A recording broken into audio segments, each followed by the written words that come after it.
तो बच्चों हम देख रहे हैं हमारी 11वीं कक्षा का 18वां अध्याय का आखिरी भाग, 8वां भाग, यानी कि आज है अभ्यास प्रश्न की बारी, जिसमें हम पढ़ेंगे बहुत सारे क्वेश्चंस जो हमने अभी तक के वीडियो देख डाले हैं, जिसमें हमें बहुत सारी जानकारी मिल चुकी है।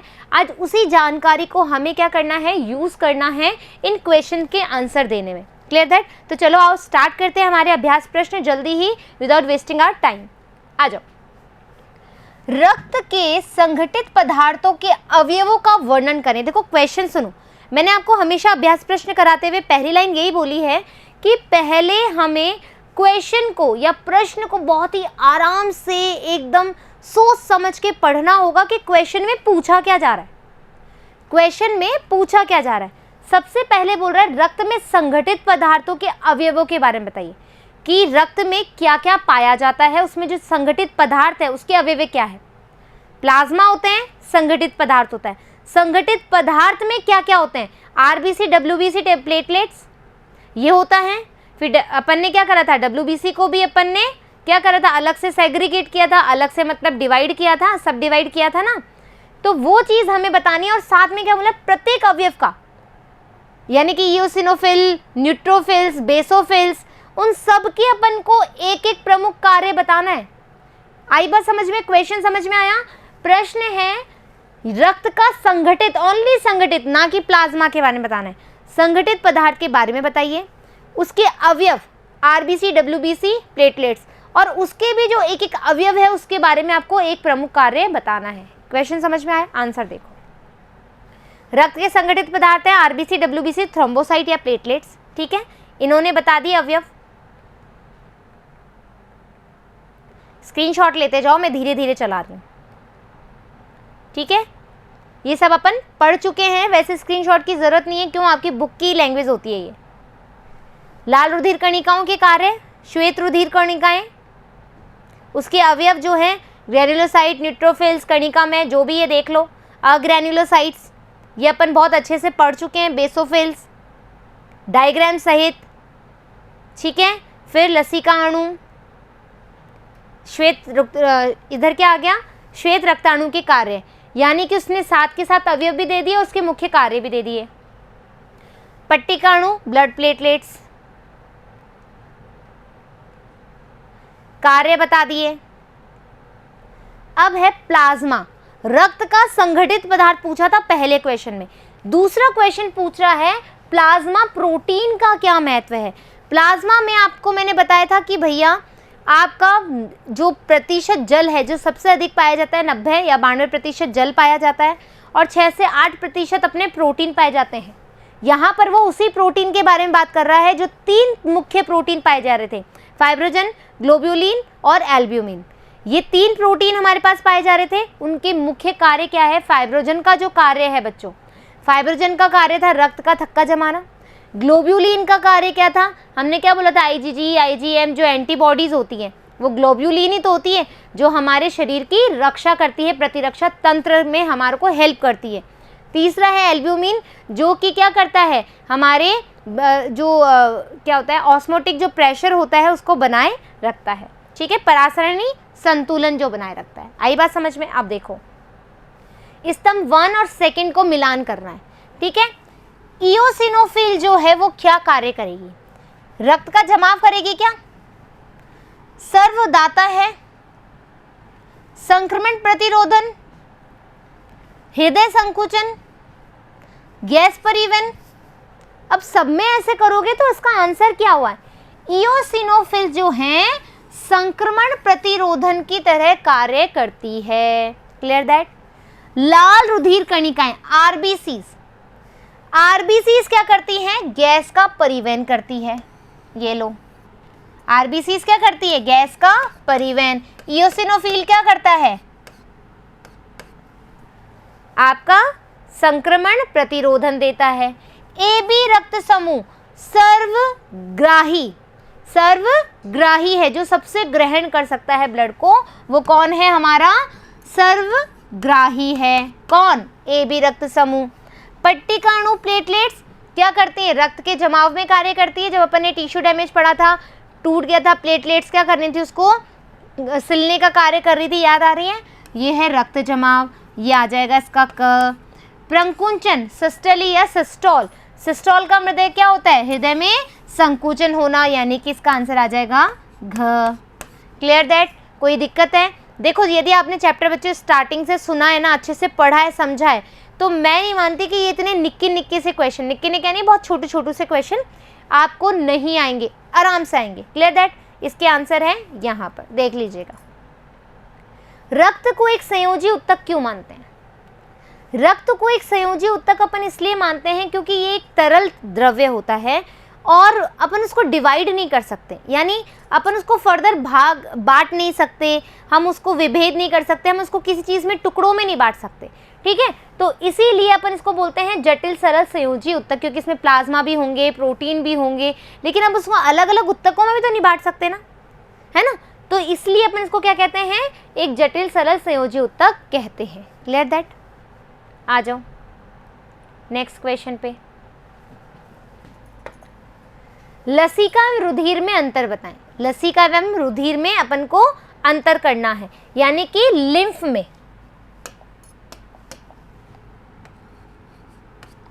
लिम्फ में या फिर ब्लड में हमें डिफरेंस करना है, जो हमने बहुत अच्छे से किया था। याद आ रहा है? लिम्फ नोड, चेक पॉइंट, रुधिर अलग बात है, ब्लड जिसमें आरबीसीज होती हैं, लसिका में आरबीसी नहीं होती है ना। और हम बोल रहे थे ऑक्सीजन की मात्रा कम होती है, ऑक्सीजन की मात्रा अधिक होती है। याद है, मैंने सब कुछ अच्छे से पढ़ा है। आरबीसी नहीं होती, कलरलेस होता है, क्यों? क्योंकि डब्ल्यूबीसी ज़्यादा होती है, तो ये कलरलेस होता है, रंग विहीन होता है। इसमें अपने पास क्या हीमोग्लोबिन होता है, इसलिए कलरफुल होता है, यानी कि कलरफुल यानी कि रेड कलर का होता है। और उपापचयी उत्सर्जी अंत उत्पाद इसमें अधिक होते हैं, उसमें कम होते हैं। यहाँ पे लिम्फोसाइट्स की अधिकता होती है और यहाँ पर न्यूट्रोफिल्स की अधिकता होती है। तो ये अपन अच्छे से कर चुके हैं, स्क्रीनशॉट ले लो, जो समझ में नहीं आया वो देख लीजिएगा। नेक्स्ट क्वेश्चन, दोहरे परिसंचरण से क्या होता है? डबल सर्कुलेशन मैंने बहुत अच्छे से पढ़ाया तुम्हें कि डबल सर्कुलेशन जो है वो अपने क्या होता है, मतलब रक्त के एक चक्र को दो, मतलब हमने बोला था हृदय से फुफ्फुस, है ना, फुफ्फुस से फिर हृदय में, हृदय से फिर अंग में, अंग से फिर हृदय में, दोहरा परिसंचरण हो गया ना भाई। देखो एक बार तो हृदय फुफ्फुस हृदय, हृदय फुफ्फुस हृदय, फिर हृदय से अंग, अंग से हृदय, अंग हृदय, अंग हृदय, तो ये क्या हो गया, दोहरा परिसंचरण। यानी कि हृदय से फुफ्फुस में भी जा रहा है, फुफ्फुस से हृदय में भी आ रहा है, फिर वापस से हृदय से अंग में जा रहा है और अंग से हृदय में भी आ रहा है, तो दोहरा परिसंचरण हो गया। यही चीज हमें यहाँ पर मेंशन करनी है। भेद स्पष्ट करने यानी कि डिफ्रेंशिएट करना है, किस किस को, रुधिर व लसिका को, वो अपन कर चुके हैं। खुला व बंद परिसंचरण तंत्र, खुले में क्या होता है कि अपन ने क्या बोल रहा था, अपन ने खेत लिया था, याद आ रहा है, एक बड़ा नलका अपन ने ऐसे स्टार्ट कर दिया था, बोरिंग का पानी, जिसका मुझे नाम भी याद नहीं आ रहा था, बोरिंग अब याद आ गया, है ना। पानी अपन ने छिड़काव किया था, फिर अपन ने बोला था कि नहीं, यदि अपन एक पाइप लगा दें, है ना, तो वो पाइप से अपन जहाँ पर पानी डालना चाहते हैं वहीं डलेगा, तो वो हो जाएगा बंद परिसंचरण तंत्र। याद आ गई बात। प्रंकुंचन और अनुशीतलन, सिस्टली और डायस्टली, सिस्टली और डायस्टली में हमने बोला था यदि हमारा जो ब्लड पंप हो रहा है, मतलब जो प्रंकुंचन हो रहा है इसमें आलिंद और निलय में, तो वो प्रंकुंचन या संकुचन कहलाएगा। अनुशीतलन जब वो रिलैक्स मोड में है, रीपोलराइजेशन हो रहा है, पोटेशियम का बाहर निकलना हो रहा है, तो वो अनुशीतलन कहलाएगा। यहाँ सोडियम का अंदर आना हो रहा है, डीपोलराइजेशन हो रहा है, विध्रुवण हो रहा है, तो उसको हम बोलेंगे प्रंकुंचन। पी व टी तरंग, पी तरंग हमारी बताती है आर्टरी में संकुचन हो रहा है, आर्टरी में प्रंकुंचन हो रहा है। यदि और टी तरंग क्या बोल रही है कि जो निलय में प्रंकुंचन हुआ है उसका अंत स्टेज आ गया है, जो निलय में प्रंकुंचन हुआ है उसकी अंतिम अवस्था है, वो टी तरंग को बताती है। अब देख लो तुम्हारे क्वेश्चन का आंसर। लिम्फ और ब्लड में डिफरेंस अपन ऑलरेडी देख चुके हैं। खुला परिसंचरण तंत्र, बंद परिसंचरण हम बता चुके हैं अभी अभी। फिर प्रंकुंचन या फिर अनुशीतलन, सिस्टली या डायस्टली, वो अपन मैंने अभी समझाया है अच्छे से, और आपकी पार्ट्स में भी बहुत अच्छे से बताया हुआ है। पी और टी तरंग हमने अभी डिस्कस कर लिया। अब देख लो, कशेरुक के हृदय में विकासीय परिवर्तनों का वर्णन कीजिए। ये भी मैंने आपको बताया है कि वर्टिब्रेट्स में किस तरीके से, मछलियों में क्या हुआ, उभयचरों में क्या हुआ, फिर मैमल्स में क्या हुआ, बर्ड्स में क्या हुआ, है ना, ये बात हम कर चुके हैं कि भाई सबसे पहले मछली हुआ, फिर पक्षी हुआ, फिर उभयचर हुआ, फिर मैमल्स आए, यानी कि हम लोग, कैसे कैसे हार्ट में डिफ्रेंशिएट आया, एक संचरण, द्विसंचरण या 3 कपाटीय था, ये सब चीज़ें अपन ने पढ़ी अच्छे से, वही चीज़ यहाँ पर अपन को मेंशन करनी है। ठीक है, ये चीज़ अपन ने बहुत अच्छे से पढ़ी है, एकल संचरण, दोहरा संचरण और अपूर्ण दोहरा परिसंचरण। अपने हृदय को पेशीजनक क्यों कहा जाए, मायोजेनिक क्यों कहा जाता है, क्योंकि हमारा हृदय किसी नर्व सिस्टम से प्रेरित नहीं होता है, हमारा हृदय एक पेशी ऊतकों के समूह से होता है, जिसको अपन क्या कहते हैं, क्या कहते हैं भाई, वो कहते हैं ना SAN, जिसको पेस मेकर कहा जाता है अपन का, उसको अपन कहते हैं। याद आ गई बात, इसीलिए अपन ये मायोजेनिक बोलते हैं। इसका आंसर का स्क्रीनशॉट ले लेना। ठीक है, नेक्स्ट क्वेश्चन है, शिरा आलिन पर कोटरा आलिन गांठ SAN को हृदय की गति प्रेरक पेस मेकर क्यों कहा जाता है, क्योंकि वो जब धड़कता है तो कितनी देर में, मतलब 70 से 72 बार धड़कता है 1 मिनट में। SAN ही ऐसा वो है जो सबसे ज़्यादा उत्तेजित करता है, डीपोलराइजेशन करता है, सोडियम को अपने आप पूरे उसमें डालता है, फिर AV नोड में जाता है, AV नोड से बंडल ऑफ हिज में जाता है, बंडल ऑफ हिज से बंडल ऑफ ब्रांचेस में जाता है, फिर हम बोल के रहे थे कि पुरकिंजे में जाता है, और पूरा हार्ट जो है वो संकुचित होकर के ब्लड को पंप करता है। ये बात मैं इतनी जल्दी इसलिए बोल रही हूँ क्योंकि मेरे माइंड में सारी चीज़ें अभी भी क्लियर है। ये ऐसे ही चीज़ें आपको क्लियर करना है कि अरे ये पूछा है कि यार ये तो मेरे को आता है, ऐसे ऐसे ऐसे ऐसे ऐसे ऐसे ऐसे ऐसे होगा। ये चीज़ें तुम्हारे माइंड में क्विक तब होगी जब तुम वीडियोस को अच्छी तरह से सुनोगे, अच्छी तरह से समझोगे, अच्छी तरह से पढ़ोगे। ठीक है, तो ये सब चीज़ें आ गई अपन ने। आलिन निलय गांठ AVN और AVB, अब ये क्या है सुन लो। अपन ने बोला था जो अभी बात करी है,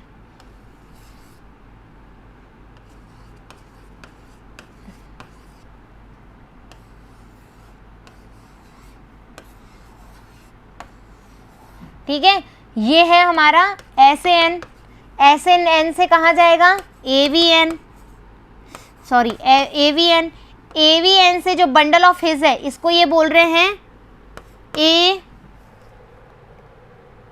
AVB, अरे एक मिनट, AVB, ठीक है, atrio ventricular bundle, atrio ventricular bundle, इसका नाम क्या है, आर्ट्रियो वेंट्रिकुलर बंडल, ये है आर्ट्रियो वेंट्रिकुलर नोड। ठीक है, फिर ये यहाँ से जाता है, यहाँ पे आता है, फिर ये बंडल ऑफ हिज पे या फिर AVB पे जाता है, AVB से ये ब्रांचेस के द्वारा इधर पहुँच जाता है और फिर पुरकिंजे में पहुँच जाता है। ठीक है, ये चीज़ इसने यहाँ पर पूछी है, क्वेश्चन वही है जो हमने पढ़ा हुआ है। हृदय चक्र व हृदय निकास को परिभाषित कीजिए। हृदय का जो कार्डियक साइकिल हमने पढ़ा और उसके अंदर कैसे ब्लड का फ्लो होता है वो चीज़ आपको बतानी है, जो हमने बहुत अच्छे से पढ़ी है, हर सेकंड का। ठीक है, किस तरीके से अपना ब्लड पंप करता है, कैसे लैंग्वेजेस आती है। ठीक है, ये अपन ने देख लिया है।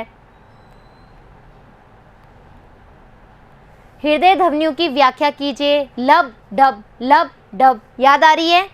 वो चीज़ अपन को बतानी है कि कौन सी वाले टाइम पे जब कौन से कपाट, कौन से कोटर बंद होंगे।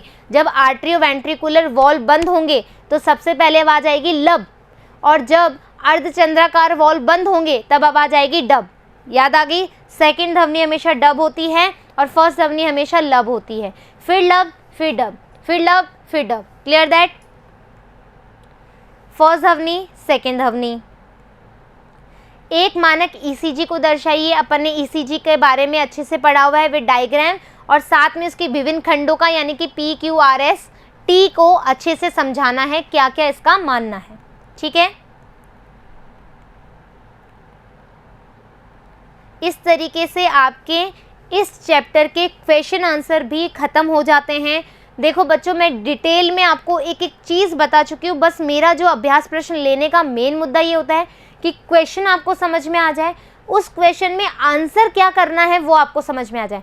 मैं एक एक लाइन नहीं पढ़ाती हूँ। क्यों? एक एक लाइन मैं आपको वीडियो में पढ़ा चुकी होती हूँ, इसलिए मैं यहाँ पर इतनी मेहनत नहीं करती हूँ। बस यहाँ पर मैं आपको ब्रेन वॉश करती हूँ कि आपको कैसे समझना है, कैसे आपको चीज़ें सही करनी है, सारा पढ़ा हुआ भूला तो नहीं है, वो चीज़ों को याद कराने के लिए अभ्यास प्रश्न लेती हूँ और कोई पीछे इसके मेरे पीछे कोई मुद्दा नहीं है।